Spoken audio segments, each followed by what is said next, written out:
1591, John Florio became tutor of the young, rich and beautiful Henry Wriothesley, or Wriothesley, or Wriothesley, or Wriothesley, or Wriothesley.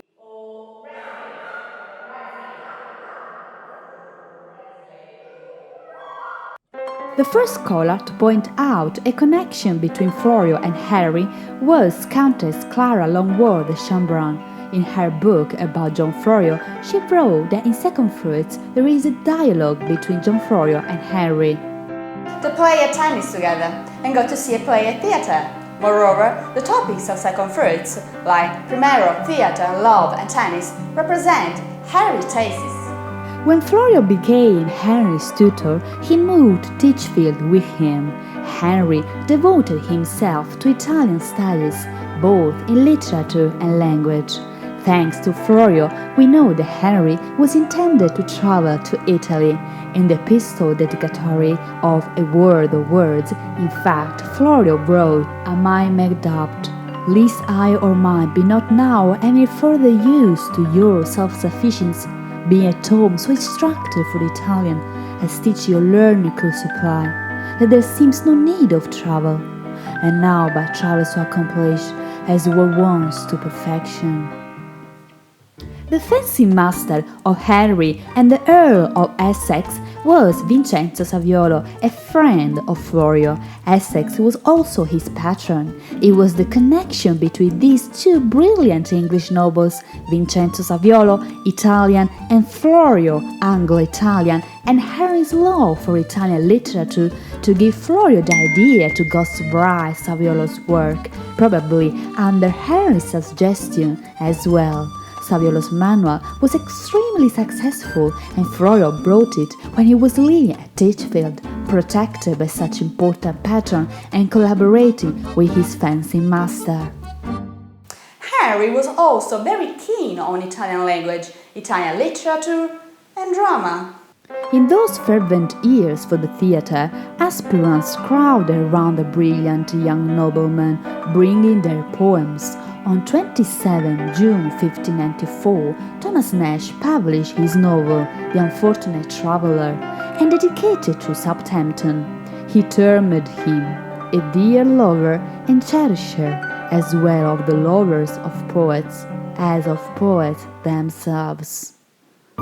When Henry saw the dedication, he was deeply displeased. Their relationship turned sour. Nash wanted to embarrass the Earl, not praise him. Consequently, Henry banished him. Well done, Henry! Author Arundel de Rey, who published a revised edition of Florio's First Fruits, wrote that evidences recently brought forward shows that John Florio was also involved in the Harvey-Nash quarrel. Wait.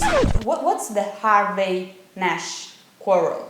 Gabriel Harvey was an English writer, an admirer of Florio, and in his book he criticized the attacks of Nash and Green toward Florio. For Harvey, Florio was a man with Italian bravery.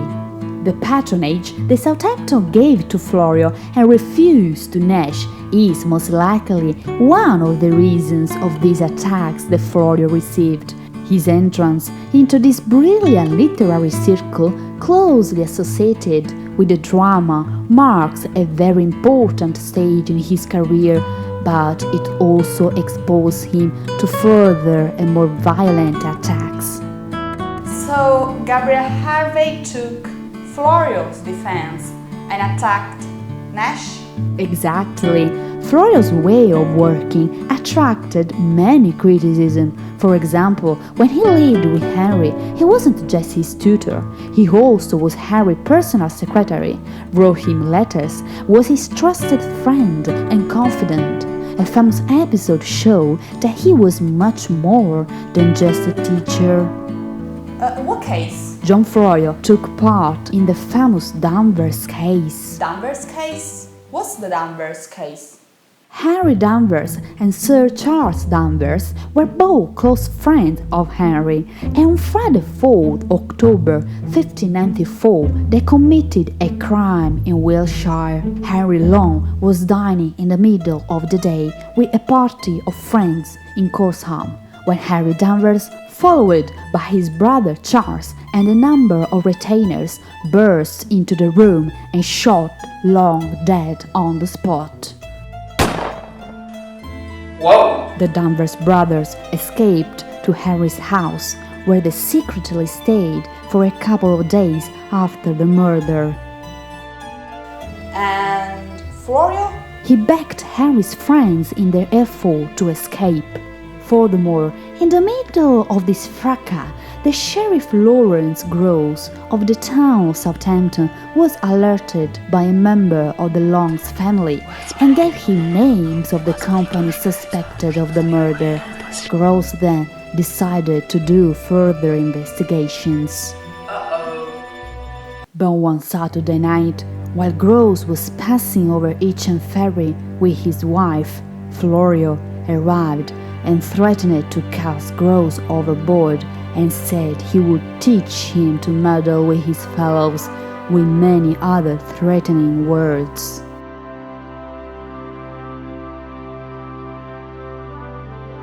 The Danvers brothers escaped safely to France, and no one was ever convicted. And you were just a tutor? The following years at Titchfield with Henry were very important for Florio. In 1598 he published the first Italian-English dictionary, A World of Words, and dedicated his laborious work to Henry. In truth, I acknowledge an entire debt, not only of my best knowledge, but of all, of more than I know or can, to your bounteous lordship, most noble, most virtuous, and most honourable Earl of Southampton, in whose pay and patronage I have lived some years, to whom I owe and vow the years I have to live. But as to me, and many more, the glorious and gracious sunshine of your honour had infused light and life, so may my lesser borrower lie, after a principal respect to your benign aspect and influence, afford some lustre to some others. Florio had many patrons, but Henry was undoubtedly the most important. Henry believed in Florio, in his talent and creativity, and he was very generous toward him. In Titchfield, Florio was able to work safely, far from his enemies in London, writing, collaborating, and spending many happy years with the most brilliant and important literary patron of the Elizabethan period.